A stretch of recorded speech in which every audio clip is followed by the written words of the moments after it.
are now locked in and listening to The Issue. This guy is a franchise quarterback, and no, I don't want to hear any pushback on that. It feels like a top 10 roster to me. It feels like it can win a championship. This is The Issue. Yo, what's up? We are back. It is The Issue, Thursday, July 25th, and we have more divisional predictions for you. That's the focal point of today's episode.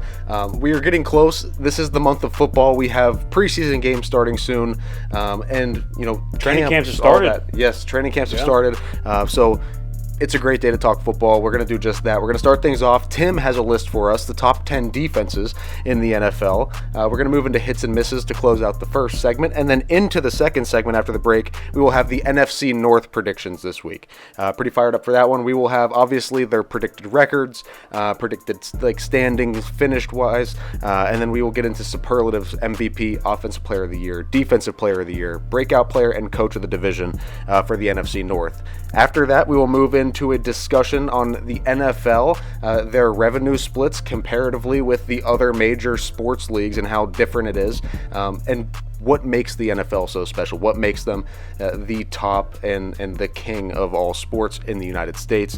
And then we will finish off the show, of course, with Last Call, as we have been doing now for the better part of a month, and this time it will be a synonym or different things of adult procrastination. Sure. Like, because we don't do homework anymore. So right. It's like... You have to find something else to procrastinate. Sure. Before you continue, I'm a little disappointed because I know your hat collection and I know you have a Matthews Archery hat and you're sitting there with a Matthews Archery shirt. Yeah. And the hat literally matches. Yeah, I think it's too and you're wearing the Browning hat. I think it's too matching, though. Okay. It would only make sense. And the problem is that I know what you're talking about, but it's a slight shade off, and it just looks dumb when it's partnered together. We'll look at it later. I mean, maybe. I think the black is a good now accent that you mention it, it looks like it's a slight... It might be a slight shade off. I don't know. So, but either way, I decided to go with this one. I figured... Whatever. Continue. No matter how you stumbled across this so-called sports podcast this week, we appreciate it, whether that's, you're watching on YouTube, Amazon Prime Video, Spotify, or listening on Apple Podcasts, Google Podcasts, Amazon Music, iTunes, iHeartRadio, and, of course, the iHeartRadio app. We appreciate it. Thank you for being here today, and this is The Issue. Yeah, no, with training camps reporting, you see that video of Mahomes rolling to his left, flips his hips, throws a bomb to Xavier Worthy. Yeah, Side note, pet peeve, when somebody says the word Xavier or the name Xavier and they say Xavier, makes me want to hit a baby. What are we doing? It's silent for a reason. Xavier. Like, you are an educated adult person and you're saying Xavier? Xavier? The worst is like during March Madness when you hear everybody talking about this. Like, I heard like real people that get paid to talk on television. Like, oh yeah, you said Xavier Worthy play? It's like, no, I didn't, because Xavier Worthy doesn't exist. Sorry. Okay, back to your point. Xavier. Bothers me. Another thing that really bothers me is whenever you'll hear the discourse around the NFL, and particularly on defenses. Like I said, we'll talk about that and we'll rank the top 10. And the reasoning why is because you'll hear the discourse, oh, that team has a top 10 defense. Well, they have a top 5 defense. And if you did a tally, well, it's like, okay, then the Jets are in there. And then, that person said the Steelers. Okay, the Browns are in there. And Nick Wright said the Chiefs are in there. And you do that list and you're like, I have 16 teams that are top 10 defenses. Like, it just doesn't add up. I don't get it. And it really bothers me. It's the same discussion I have with the new playoff teams, right? The NFL averages 6 to 7 new playoff teams a year, and everybody's rushing to say that it's their team's year.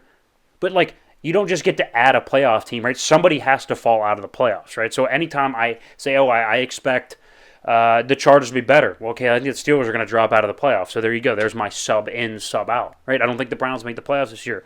Well, that opens the door for maybe the Jags make the playoffs this year, They have some momentum. Same idea with defenses, right? We can't have 16 defenses in the top 10. Right? That doesn't make any sense. So, I have compiled what I feel is a good list. Now, this is going into 2024, so this is factoring in the draft and any offseason moves. And did you lose some pieces? Did you gain some pieces? And what's the momentum? What's the direction of your franchise on the defensive side of the football? Okay, number 10 here, I think the Baltimore Ravens. So you lose Patrick Queen. They lost a couple other pieces on defense, but I still think Roquan Smith is probably the best linebacker in football. Him and Fred Warner, it's a close 1-2. And like I said, I know they lost a piece, but I think they're going to be really good. I mean, they were first in the league in turnovers last year. They were second in red zone defense. That goes a long way. I do expect them to take a slight step back, but I still think it's firmly a top 10 defense. I think they could very easily. I think I just need to see how it goes. Or I think that's why they're at 10. I need to see Jesse Minter, the new DC, actually go ahead and do it. So I'm not 100% sure how I feel about the Ravens defense. But I think it's going to be good. I just need to see it a little bit. This is one of those teams I think that they will ascend up this list. But they lost some pieces, so I just need to see proof of concept before I put them any higher. Number 9, I'll go with the Seattle Seahawks. I think Mike McDonald's fantastic. So he's the former Ravens DC, and I think he's the best defensive mind in football. I really do. I think now that Belichick is out of the league, I think Mike McDonald has that claim. And I think in the secondary, probably the best young secondary outside of maybe the Jets in football. Right? You have Tariq Woolen, you have the Witherspoon kid. You go out and draft that Byron Murphy from Texas up front to go with Leonard Williams. You have some decent linebacker play, and that's where Mike McDonald thrives, is developing linebackers. So I don't need a bona fide star at that position. I need somebody with some physical traits that Mike McDonald can refine. I think it's going to be a good defense.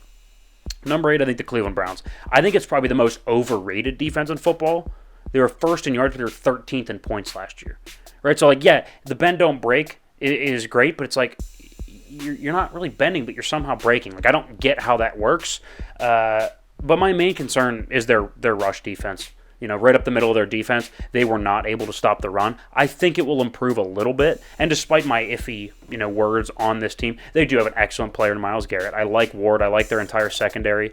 I think JOK, their linebacker, is one of my favorite underrated linebackers in football. Overall, it's a good defense. Not my favorite. I think you'll see a lot of people have them 1, 2, or 3. I think that's a bit rich for my blood. I think 8 feels right.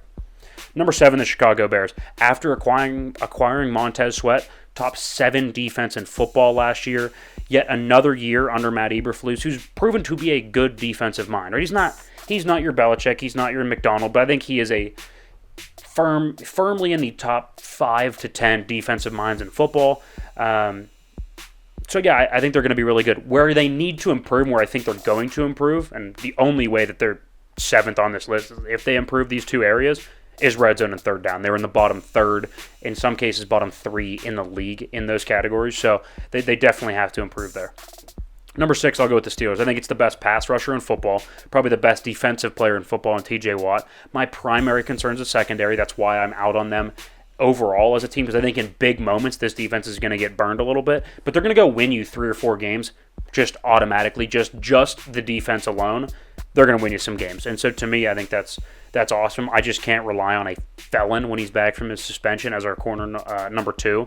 But they'll have some improvements with Patrick Queen in the linebacking room. Number 5, Dallas. I think Micah is slightly overrated, but he's really good. I like how deep their front 7 is. They rotate like 8 guys on the front 4, so they'll be just fine up front.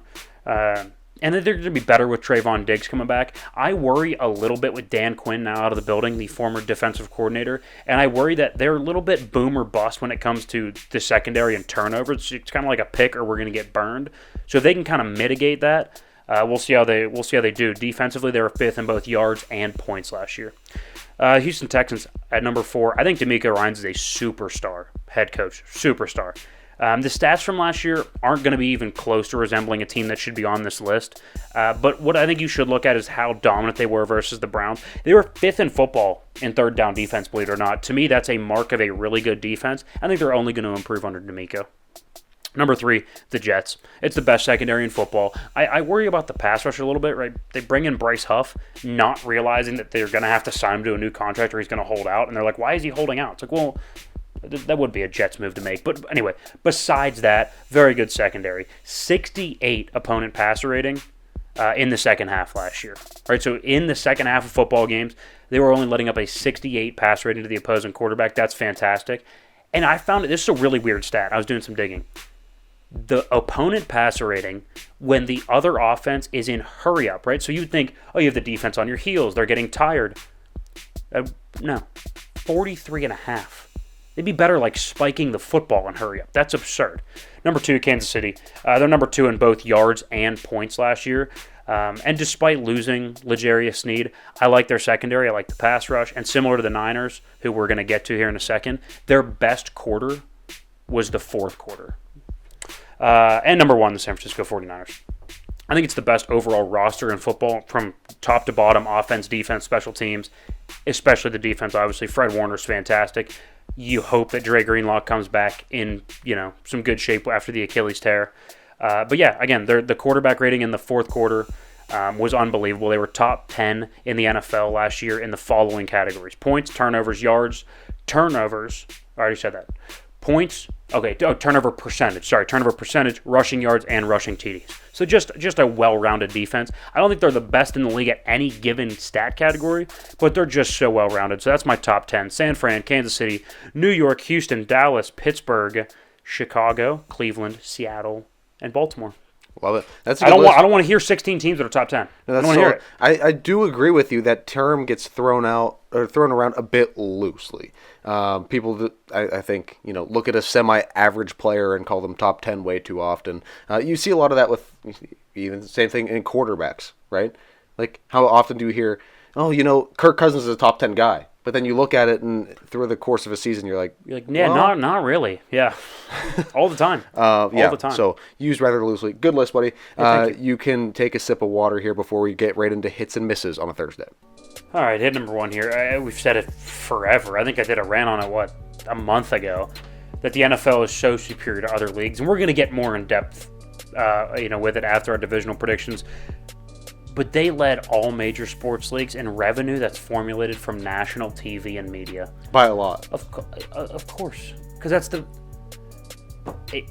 me, it's just a no-brainer that should be your number 1 stream of revenue. And by a lot. Like, by a lot. It should be over 50%. And if I remember correctly, they're the only one over 50%. Yeah. Because they are the most, I guess, relevant and interesting. The nation wants to watch it more often. Obviously, you have, your national televised, Yankees game here and there. Yeah, but and the NBA is up there, it's too. It's still not drawing in as much, which means that TV contract isn't going to be worth as much. Correct. You're going to get more eyes you're going to get your sport in front of more eyes. That's why they keep growing and growing and growing, and that's why baseball is shrinking and shrinking, and same thing with hockey, and NBA is kind of plateauing. So, yeah. But miss number 1 here. I was a big Drake May guy coming into the draft. I think he said he actually would be better than Jaden Daniels, which there's still some time to prove it, right? Let's not rush into anything yet. It hasn't even started training camp, or I guess just started training camp up there in Foxborough. But as of right now, Jacoby Brissett's listed as QB1 and is firmly, it doesn't even look like it's going to be close for Drake May to win the job. Now, good news is, I could make the argument it's better for him. Right, that roster sucks. Yeah. Do I really want him to go get his head beat in for 17 games? No. I think I'd rather him sit a little bit. I think we might end up seeing something similar to, a Jordan Love career from him, where he sits for a while. I don't think he's going to sit for that long, but I think you're closer. Do you think he plays this year? Plays, yes. Starts and maybe starts maybe a game like a Mahomes started the last game of his rookie year. So, not due to injury. That would be the only way. Yeah. I think he's going to maybe get a start at the end, if they're just way out of it and they just want to see what they have. But, I don't think he's going to start more than 2 games. Let's put it that way. I agree with that. Yeah. Yeah, I guess, like you said, due to injury, that's a different story. But which that's possible because the line's not very good and the team sucks. So I think Jacoby Brissett may get killed. Hit number 2 here. We've said for a couple of years that Clemson football is just kind of being passed up. Right? I think Dabo Swinney,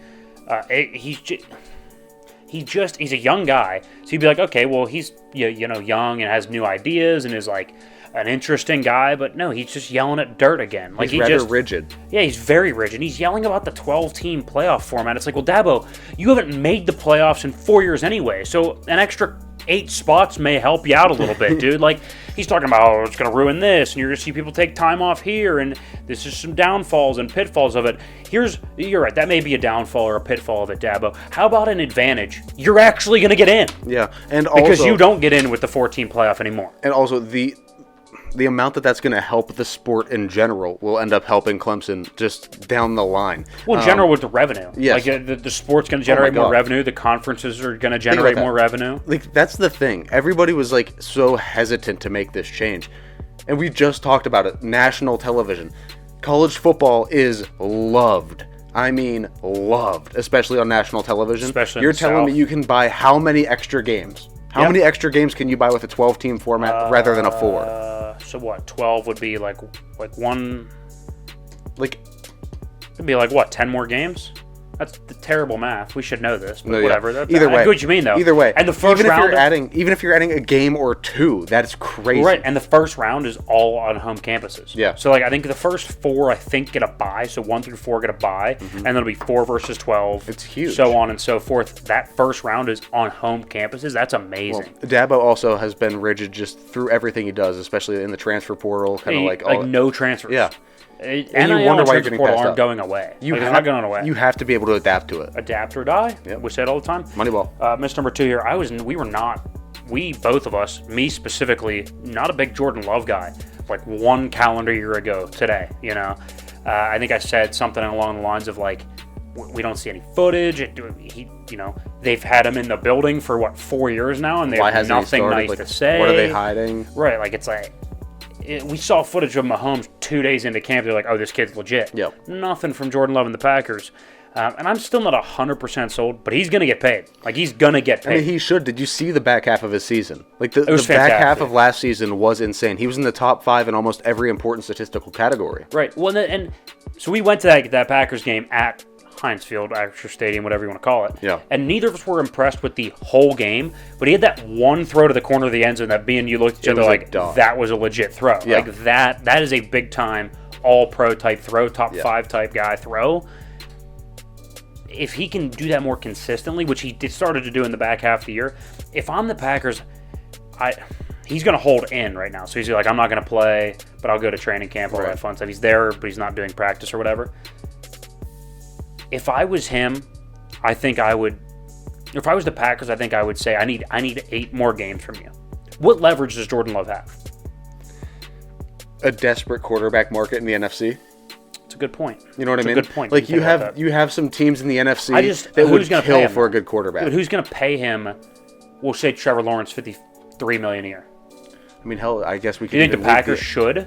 Start with that. Do you think the Packers should pay Jordan Love? If the number's 55, it's risky. If the number's 55, would you pay him? No, I wouldn't pay him 55. I think we talked about this, but the highest I would go right now is like 40 to 45, which is lower than I think he will end up getting. But I think somebody will give it to him. I think the Raiders are desperate for a quarterback. Yeah. Well, I think he's going to get paid by the Packers. I don't think this is going to be an issue. I think they're going to pay him. You're right. It is risky, though. Yeah, I mean, it's very risky. Small body of work. Don't send him out into the market. People, I mean, he's not on the Saquon level, but think about it. Like, you learn that, and you see it all the time in the league. You let somebody go. You let somebody to walk to go test their market value. Somebody takes a swing and leaves you without a player. So. Yep. Hit number 3 here. I've said forever that like these diva wide receivers, you can move off of them, right? Like college football is producing 8, 9, 10 really good wide receivers every year, and that's just in the first couple rounds. Yeah, they're abundant. That's not even counting Puka Nacua, who you can get in the 5th round or 4th round or whatever. I wouldn't pay Brandon Ayuk all the money, and the Niners aren't. And he's officially requested a trade. Was that about a week ago now? It was on Wednesday of 2 weeks ago. Wednesday of 2 weeks ago. Okay, well, yeah, they're not gonna budge. And look, they may end up paying him eventually, but they're paying a ton of money out to Trent Williams and Nick Bosa and Deebo Samuel and Fred Warner. Yeah. Like, they don't just have an exorbitant amount of cash laying around. I would flip them and go get a 1st and a 2nd round pick. Now the problem is, now past the draft, those picks aren't going to help you, right? So now I would say tough luck. We have control. We'll franchise tag you next year if we want to. Like, yeah. He doesn't have a choice. If he wants to sit out, that's fine. You can go ahead and sit out. Cool, have fun. If I'm playing without you on my roster, it's not because I traded you. It's because you made that conscious decision. I don't know, that's my take on it. I agree. Mr. Number 3 here. Fox came out. I forget. Let me see if I can find the actual article. Yeah, there we go. I'll give the guy credit who wrote it. Greg Auman. I don't know. Auman. You can pronounce it however you'd like. He's an NFC South reporter. looks like he's through Fox. It's at least on Fox, so there's my little creds. He listed Dak as the quarterback with the number 2 in the league with under the most pressure. I completely disagree. I know he's on a 1-year prove-it deal. I completely disagree that he's under the most pressure. So what if the Cowboys don't pay him? Somebody's going to pay Dak $55 million next year. Period. End of story. Somebody's going to pay him. You just had this conversation about Jordan Love. Yes. I'm not even a big Dak guy. But if you think that Dak wouldn't have a market, you're actually absolutely out of your mind. Dak has a market. It's just how bad do you want to stay with the most relevant team? I mean, I'm not saying that the Cowboys are the best team. Okay, well, put him in Vegas. The Raiders would absolutely love a quarterback. It's one of the biggest markets. Put him in Vegas. Yeah. Vegas would pay him $55 million in a heartbeat next year. Right, but there's just something different about playing for the Cowboys and playing for the Raiders. No, it's something different. Yeah, it's absolutely something different.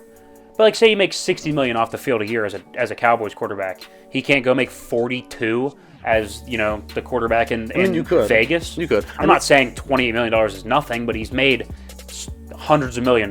Yeah, it's just really how much he values staying in Dallas would be how much pressure he's under. Yes, but my point is I just don't think he's under that much pressure. Like, if he's like, oh, is he going to get a contract or not? Like, he's going to get paid. Right, I know he's going to get paid. It's just a matter of, like, the only pressure would basically come from personal preference. Where do you want to play? Do you want to stay in Dallas? But I don't think he does. Like, he hasn't come out and been like, I absolutely need to stay in Dallas. Yeah. So I don't think he's even close to under the most pressure or the second most pressure. Mm-hmm. They had 2 at number 1, by the way, for those who care.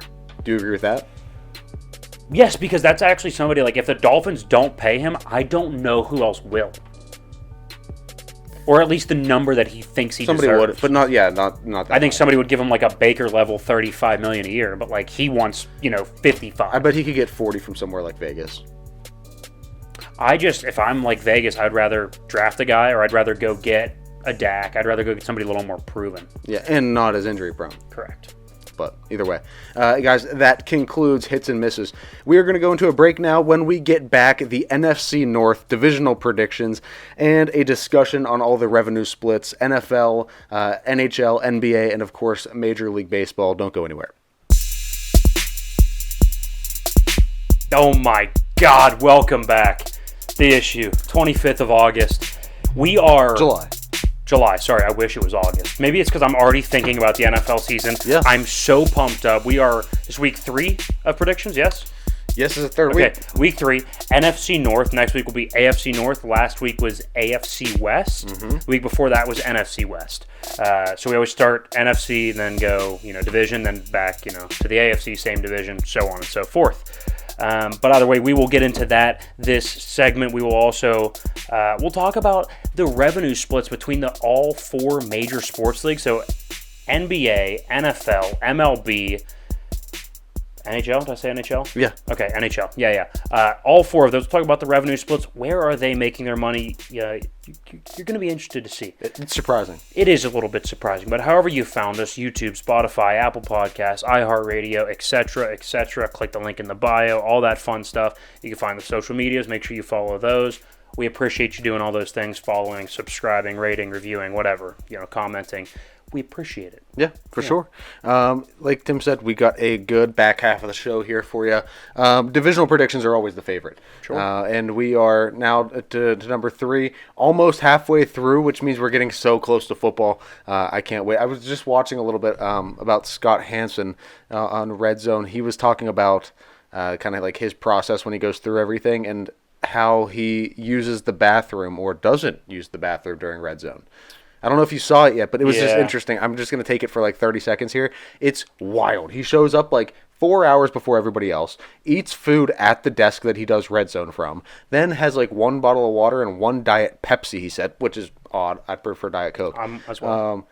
I don't hate that. He has those 2 drinks, and then he completely goes like no liquids whatsoever for like 2 hours before the show, pees for the last time right before the show, and then goes the entire time on Red Zone without going to the bathroom, and then drives home, puts on 5 different NFL programs on all 5 of his TVs, and then uses the bathroom when he gets home. Wild. Where do you think he records from? Is he in LA, New York? It's NFL Studios, so wherever that's at. Go ahead and vamp for a second. Yeah. I'm kind of out. NFL Studios? NFL Studios, yeah. Oh, it's NFL Network Studios, probably? Sure, yeah. That's where it's at. Inglewood, California. Oh, there you go. So my point is he gets there like 4 hours before the show. Yes. So 4 hours before, like probably they start at like 12:58. Mm-hmm. So 4 hours before that would be 8:58. He gets there. That's our time though, because the 1 o'clock window for them starts at 10 a.m. So he gets there at 5:50. So he gets there like 5:30. My God, what a dog! Committed. I mean, he only works one day a week. So Committed to the craft. I'm sure he does some appearances and stuff. All right, let's go. We're off track. Either way, let's get started. Divisional predictions. Yes, this week, the NFC North. So we're going to go through predicted records, predicted standings, how they all finish, and then we will also get into the superlatives. So we're going to go through MVP, Offensive Player of the Year, Defensive Player of the Year, Breakout Player, and Coach of the Division in the NFC North. Let's go. I will start at number 4 here. And before we start, I'll preface this again by saying, yes, this is our record prediction, but it's less about the record that these teams are given and more about the ordering of them. But I will give you what we think roundabout their record will be. Number 4, Minnesota. To me, it's about a 7, maybe 8 win team. I think it's going to be probably the best 4th place team in football. Yeah. And this is just based on I love their weapons. I love their head coach, Kevin O'Connell. I just don't know what I'm getting at quarterback. I like Sam Darnold, but like I think he's fooled us before, right? I don't think neither of us think he's a guy that can go out, win 10, 11, 12 games and be a playoff caliber quarterback. But it's also on the same token, he's talented enough where I wouldn't be like floored if it happened though. Yeah. Right? Like he's good enough with which in a good situation, could he go win a bunch of games? It wouldn't surprise me. Let's put it that way. He could, but I'm not going to predict it. I think 7 wins is right where the Vikings should be. When you get inconsistent quarterback play, that's what you're going to get. You're going to sneak out a couple wins, run the football. You're going to have some defensive games, I guess, but I don't even love their defense that much. 7-10 feels right. Vikings in the basement. All right, number 3 here, the Chicago Bears. Now, this record prediction is very conservative. If it was all up to me, this is a 2-person show, though, of course. So this is what we came up with as a. I think 9-8 is fair. 9-8 is fair, especially for a rookie quarterback. He can play well. See, now I personally think it's an 11-win team. So just throwing that out there. I think they're so. If I had my own predictions, I think they're an 11-win team and then they win a playoff game. That's insane. Either the number 5 seed or 6 seed and they win a playoff game. If they're the 5 seed, they're going to get Atlanta. You don't tell me they can go into Atlanta and win? That's all I'm saying. Look, I'm just saying. So either way, but anyway, here's things that are not debatable. Since acquiring Montez Sweat last year, week 8 or 9, they were a lights-out defense. Matt Eberflus also took control of the defense. The DC, left the team, was dismissed from the team. Eberflus took over the defense. They got Montez Sweat. They became a top 5 to 7 defense in football. So that part is true. They also went out and added Roma Dunze. They added Keenan Allen. DJ Moore is still there.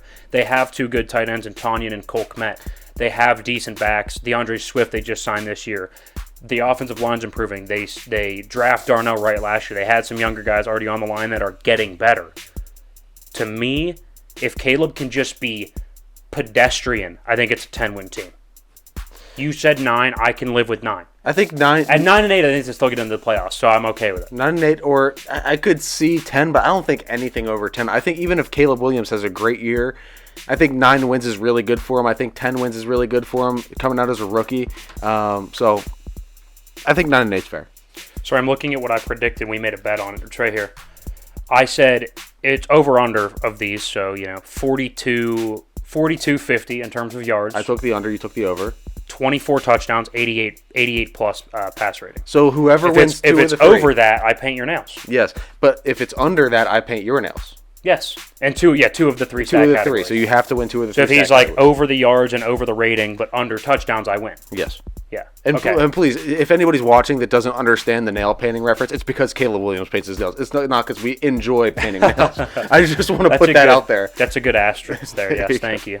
Number 2 here, Green Bay. I think they are a tick above Chicago. So if you think Chicago is a 10-win team, I think Green Bay would be 11. If you think they're an 11-win team, Green Bay may be 12. But they're right in that same category of a Chicago, but a little bit better.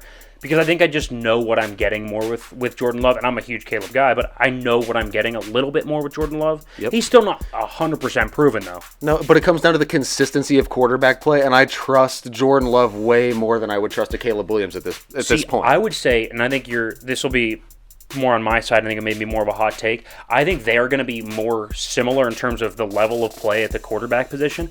I think where the difference is Matt LaFleur is a significantly better head coach than Matt Eberflus. And I don't think it's debatable at all. I'll agree with that part, yeah. Yeah, I think the offensive weapons are close. Green Bay's are younger. Chicago's are more proven. So it's, a toss-up there, but I think the head coaching advantage is decidedly in Green Bay's favor. Yeah, I like it. Number 1, Detroit. I think they have the best quarterback in the division. I'm a huge Jared Goff supporter. This team, man. I think this will be last year's the best quarterback in the division, but I think he right now is. I think they have 2 really good backs. They have probably the best offensive line in football, a star at pass rusher in Aiden Hutchinson. I think they're going to improve in the secondary a little bit. That's still the weak point of their team, but this team can score points. So I think they're going to be fantastic. I think they take a slight step back. They won, 12 or 13 games last year? Yeah. I think they're an 11, maybe 12-win team this year. Okay. I think it's a tough schedule. It's a first-place schedule, so it's not going to be a cakewalk, but they're still going to – I think they're still the lead dog in the division. Sure, yeah. Okay, so let's do this. So I know we normally do it, and we will do it after the divisional predictions are all wrapped up. After we've gone through every division, we go through and we predict what the playoff picture will look like, and then give our Super Bowl winner. Where do you think the Lions fall? Do you think they make a playoff run this year again? And do you think they can get any further? Like, do you think they've gotten better to the point where they can actually compete? Well, they got to the NFC Championship game, so can they get further is asking if they think they're making to the Super Bowl. Can they? Yes. Do I think they will? No. Okay. But I think they absolutely can. I would not be floored. I think they're going to be probably the 2 or 3 seed. I think there's more talent coming into the NFC right now, so if they have a window, it's now and it's closing a little bit. Yeah, I would agree with that. And I think also that Goff contract's going to kick in. You're going to have to start paying some of these young guys. Yeah. So you're not going to be able to keep 2 good backs. You're not going to have, 4 out of 5 all-pro offensive linemen. You're not going to be able to have 3 good receivers, right? So I think while they have this team maybe 1-2 more years, they're going to be able to really kind of load up, and then they're going to really have to start making some tough decisions. So that's fair. To run back through, we got the Lions in first place at 11-6. Packers trailing behind them only by a game at 10-7. The Bears in third, another one trailing by a game at 9-8, and the Vikings in the basement at 7-10. But a very tight, very close, and a battle of a division in the NFC North this year. And you guys can mention me by name. My name's Tim. Mention me in the comments that I am an 11-6 predictor of the Chicago Bears, and hit me. Okay. All right, let's get into give me some hate. Superlatives now. Okay, MVP, Justin Jefferson. Yeah. I mean, best offensive player in the division. Dare I say easily? But on the worst team in the division. Yeah, but I think without Justin Jefferson, is it even close to a 7-8 win team? No. Probably a 5-win team without Jefferson. Yeah, he adds a lot of value. He's one of the only non-quarterbacks that I think is worth a win or 2 in a season, right? Like, everyone's like, oh, take away Devontae Adams from the Raiders. I'm like, yeah, they're still a bad team. Like, like, if he misses a game, the line moves maybe like 2 or 3 points. Like, if Jefferson misses a game, the line moves 6. Yeah. Right? Like, he's one of the guys that's worth a win at least per season. So I would say he's the most valuable in terms of how much is he worth to that team. Yeah, I was going to say that's where you can find the value, what it looks like without him there. Sure. All right, Offensive Player of the Year. This was a hot take. I think we discussed it. I think Josh Jacobs is going to thrive at running back for the Packers. I think despite them having a ton of talent on the outside, despite what we think, or what they think at least that they have in Jordan Love, I think it's going to be a run-first offense. He's going to need help. Matt LaFleur's been. He's going to need help. You need to take the pressure off of him somehow. Well, Matt LaFleur's from the Shanahan tree, so we know he likes to run the football. It's the same McVay, Shanahan, Bobby Slug. Like, they like to run the ball, establish the line of scrimmage, and he's a great back, and he was in dysfunctional Vegas forever. Yeah. I think when he finally gets a breath of this is like a winning organization, like a good organization, I think he's going to be like, I can actually be good. And he's going to be really good. I like it. Yeah. Defensive Player of the Year. Aiden Hutchinson. I think there's an argument he's a top 3 to 5 pass rusher in the league. I think he's going to kind of pop off a little bit. So he was almost an argument for breakout player, but I think he's already kind of broken out. He has, for sure. I think he's going to take the next step and really put himself in the superstar category. I think right now he's a star. I think he's going to take that next step and be a superstar. When you look at people and the best pass rushers in the league, 3 names come to mind: T.J. Watt, Myles Garrett, and of course, Aiden Hutchinson. I agree. I think Nick Bosa's up there. To me, it's like T.J. Watt in tier 1, and then I would put Garrett, Hutchinson, Bosa in tier 2, Nick Bosa, and then that third tier I'd go Joey Bosa and a couple other guys, Khalil Mack. I'd put him in that third tier. But I think Hutchinson's in that second tier firmly. He's really starting to separate a lot. Yeah, I agree. All right, breakout player of the division. Go ahead, say it. Caleb Williams. There it Come on.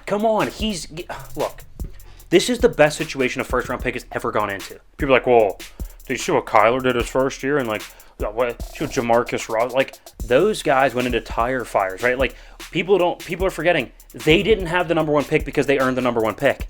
They had the number one pick because they fleeced Carolina's incompetent front office for the number one pick. This is a 7-win team last year with some of the worst quarterback play in football, right? If he's just average, it's not worth a win, really. Like, they can't get to 8 or 9 wins if he's just average. Like, he's going to be really good. Again, best situation a rookie quarterback, or at least the first overall quarterback, has ever walked into. Caleb Williams is going to have a fantastic year. All right, coach of the division. Matt LaFleur. I know he's not coming in first. I know Dan Campbell's going to maybe have more wins and go on a deeper playoff run, but he's a mastermind. Matt LaFleur is a genius. He's a really, really good head coach. Fantastic. I just think Dan Campbell's more of a motivator, and I think he's kind of elevated more by his coordinators than I think LaFleur is. So I think LaFleur is doing, I don't want to say more with less, but kind of more with more less. with less help. Sure, I think that's fair. Not being propped up as much by genius coordinators. Yeah, like I think Ben Johnson's really good. I think Aaron Glenn's a good coordinator with an improving defense. So yeah. Okay, run us back through them. Jefferson at MVP, Josh Jacobs at Opoy, Depoy, Aiden Hutchinson, Breakout Player of the Year, Caleb Williams, rookie, and Coach of the Year, Matt LaFleur. All right, there we go. That is it. That's the NFC North. Go check it out. They will be posted everywhere. Instagram, Twitter, TikTok. You can find all those links in the link tree or on the website in the description of the episode, no matter how you're watching. So go check that out. But now we have a bit of a discussion. Something caught my eye over the past week. I sent it to Tim on Instagram. We discussed it, and it's something we talk about every now and then again on the show. We bring it up, but now we actually have some hard numbers to back it up. It kind of, inspired a little bit of a conversation off the show, so we thought we'd bring it on here. It's the revenue splits by each league. So do you want to go ahead and introduce that?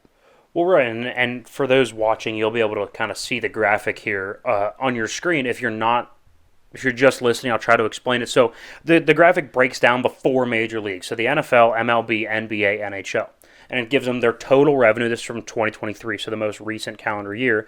NFL's $18.7 billion. These are all billions. $18.7. MLB and NBA are tied at 10.9, and then there's the NHL at 6.8. Still not a small number, but definitely, to a third of what the NFL is, right? And then it breaks down each of those leagues' revenue chunk into what percentage comes from where, and there's 5 categories: national TV/media, ticket sales, team sponsors, concession/parking, and local TV/media. And it breaks down into those 5 categories for all these leagues. And there were a couple things that jumped out to me, at least, and I think very similarly to you, is the NFL is 66% of its revenue comes from the national TV and media, right? So that's their billion-dollar TV deals with Fox and with CBS and with NBC for Sunday Night Football, and now with Amazon for Thursday Night Football. Like, Amazon wrote them a $10 billion check for like the next 10 years or something. Like, That's absurd. That's absurd. So 66% coming from national TV and media, and only 1% coming from local TV and media, right? So there's not like a local, Pittsburgh sports net that has the Pirate games. There's nothing like that for the Steelers or the Vikings or the Rams or whatever. But it's still easily accessible, right? Like, you don't need a local TV and media because the NFL's done such a good job to monetize on a national scale, but still make it available to every person on every TV set, right? Every person, you can put an antenna on the roof and you're going to have CBS, NBC, and Fox, right? Like, it is easily accessible for everybody with a TV. Very easily accessible. Because on the flip side, the MLB, which thrives off local TV and media, right? Like, the reason the Yankees were so good in the late 90s and early 2000s was because they had easily the highest amount of revenue coming from a local TV, the Yes Network, right? That's why they were able to buy all the good players. That's why they were able to go out and get A-Rod. That's why they were signed to sign Jeter and Pettit and Burnett and all those guys, because they made so much from the Yes Network. 23% of the MLB's revenue is local TV and media. That's absurd. That's only 3% behind national TV and media. Think about it. How often do you see a national game on? It's Sunday Night Baseball, Monday Night Baseball, some Thursday night baseball. Yeah, every now it's and usually then. 1 or 2 games per each of those nights. So it's not a common thing to have a national, TV game on. And even then, you're still not drawing the masses to a TV set when there is a game on national television. Like, Right. nobody's going to and running to a TV set Right. to put on the Yankees in primetime. Right. And so and one of my other gripes about the MLB, I'm like, we don't need 162 games. Shrink it to 100 games. You want to know why? Because you want to know why they won't? Because 31% of their revenue is from ticket sales. That's the highest chunk of their revenue split is from ticket sales. So they need asses and seats. They can't say, that's fine. We don't need an extra 62 games of that, right? Like, they need every penny of those people sitting in the seats. Something else that kind of stood out to me, I didn't expect like concessions and parking to be such a big chunk. Like, I know the price gouging's absurd. You're paying $10 for a beer, $40 to park. I understand that there's a ton of money going into that. I didn't expect that amount. Right, like for all of these, even the NFL, 6%, that's still not small.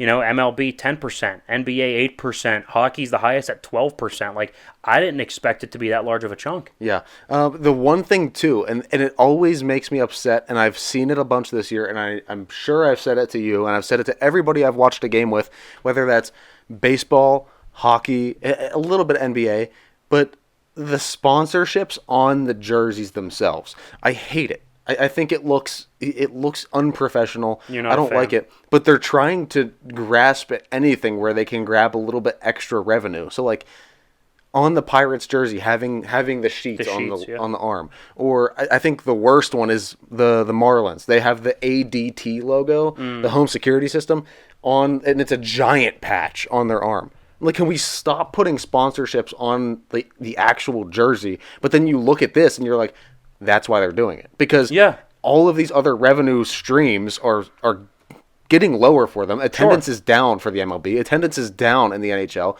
So they're putting the PPG logo on the helmets for the NHL games. Correct. Like, they are trying to put sponsorships everywhere to get as much money as possible. Absolutely. And I would expect this to actually change. I think the NBA will jump up closer to the NFL in terms of the national TV and media. They just signed like a, something $100 billion deal for the next 10 years or whatever. But then they go as NBC for the rights to NBA games. So that number, that 41% is going to jump up. NHL to me is the most concerning because 44% coming from ticket sales. Like, if you're not selling out the stadium consistently, you're screwed. You're point blank screwed. I mean, that's the thing too. The Penguins, for example, have done a great job at selling out, console and PPG, whatever you want to call it.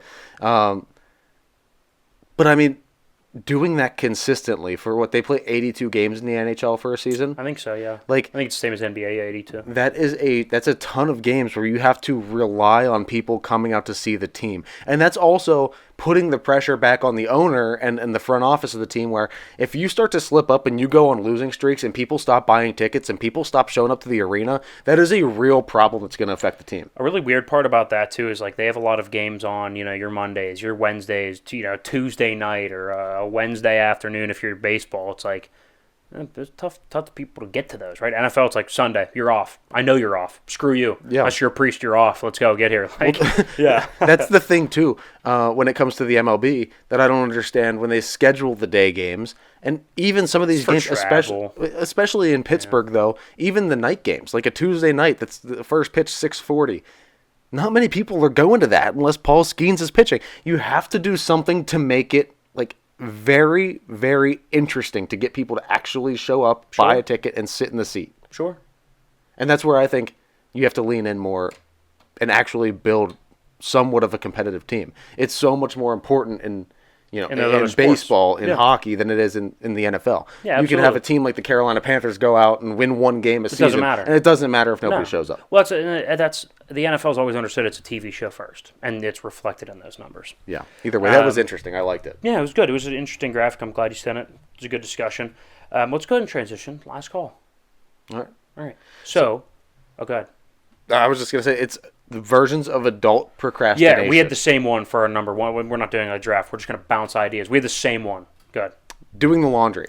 Yeah, and I said I think I'd rather live out of a basket than fold laundry. Now, granted, I'm not talking about work clothes. If it's work clothes, I get it. I got to look presentable professionally. But other than that, like I don't.